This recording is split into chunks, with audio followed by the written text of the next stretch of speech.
तो नमस्कार साथियों, स्वागत है आप सभी को। मैं अनुराग और आपको बता दूं कि आज हम एक ऐसे मुद्दे पे बात करने के लिए आया हूं जिसे सुनकर के आपका दिल दहल जाएगा, रूह कांप उठेगा। जी हाँ दोस्तों, तो वीडियो को पूरा देखिएगा। आपको बता दें कि एक व्यक्ति होता है जिसका शादी हो जाता है और शादी होता है उसी समय से वो बेचारा ये सोचने लगता है कि शादी होने से मेरा परिवार बढ़ गया, मेरे ऊपर जिम्मेवारी आ गया, मैं किस तरीके से अपने परिवार की जिम्मेवारी को समझूंगा। ये भी सोचने लगता है कि आगे चल के मेरा वंश बढ़ेगा, मेरा बाल बच्चा होगा, उसको देखना होगा, उसमें कई खर्चे होंगे जिसे हमें पूरे करने होंगे।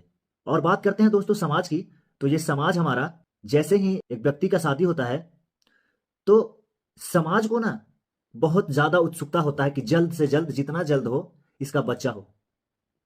जानते हैं क्यों? क्योंकि अगर बच्चा नहीं होगा ना तो लोग उसे क्या क्या कलंकित करेंगे। कोई नामर्द कहेगा, कोई कुछ कहेगा, कोई कुछ कहेगा। और इसी कलंकित चीजों के चलते, इसी बदनामी के चलते आजकल के युवा, आजकल के लोग क्या करते हैं ना कि पहले वही सोचते हैं कि जितना जल्दी हमारा बच्चा हो ताकि हम लोगों को ये अपने आप को साबित कर सकें। तो दोस्तों आज जिंदगी ये नहीं है, आज जिंदगी साबित करना हो गया है। और उसमें भी एक प्रॉब्लम है दोस्तों, कई लोगों को दिमाग में ये भी चलता है कि यार बेटी नहीं होना चाहिए, बेटा हो तो बहुत बढ़िया है। अरे दुष्ट लोग, क्या भेदभाव करते हो बेटा और बेटी में। लेकिन मैं कहता हूं कि उस समाज के लोग जो ऐसा सोचते हैं ना, बिल्कुल सही है दोस्तों, वो बिल्कुल बिल्कुल ही सही है। बेटी होना पाप है। ध्यान से सुनिएगा, बेटी होना बिल्कुल पाप है। जानते हैं क्यों? पाप, लोग, घर वाले लोग, अगल बगल के लोग सोचते हैं कि बेटी होना बोझ है। वो बोझ नहीं है, पाप है।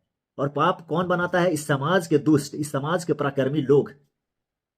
नहीं तो उस बाप को बहुत खुशी होती है कि मेरा बेटी हुई, मेरी गुड़िया हुई। तो आपको आज हम एक रियलिटी चेक देने वाले हैं दोस्तों, आज हम एक रियलिटी से मिलाने वाले हैं। आपको बता दें कि यह घटना खगड़िया जिले की है, जहां एक बाप जब अपना बेटी को पैदा किया होगा तो वो काफी सपने देखे होंगे कि मेरे घर में फूल जैसी गुड़िया आई, मेरे घर में लक्ष्मी आई, ना जाने कितने मिठाइयां बंटवाए होंगे इस खुशी में कि उसके घर एक वंश, एक बिलखता हंसता खेलता एक परिवार बना। लेकिन जानते हैं दोस्तों, वो लड़की 4 साल की ही होती है, वो गुड़िया 4 साल की ही होती है कि कुछ समाज के ऐसे दुष्ट पराक्रमी नामर्द लोग उसे बिस्कुट खिलाने के बहाने ले जाते हैं और ले जाकर उसके साथ गंदे हरकत करते हैं, दुष्कर्म करते हैं। और वो 4 साल की फूल जैसी गुड़िया उधर ही अपना प्राण को त्याग देती है। तो सोचिए, और इधर उसका बाप, जिसे क्या पता था कि 4 साल की गुड़िया की नजर इस समाज के दुष्ट और पापी लोग का लग चुका है। वो रोता बिलखता इधर उधर खोजता है, नहीं मिलती है, लेकिन पता चलता है कि वो कहीं खेत में पड़ी हुई है वैसे ही। और बाप उसको चीख चीख करके, पुकार पुकार करके उठाता है, लेकिन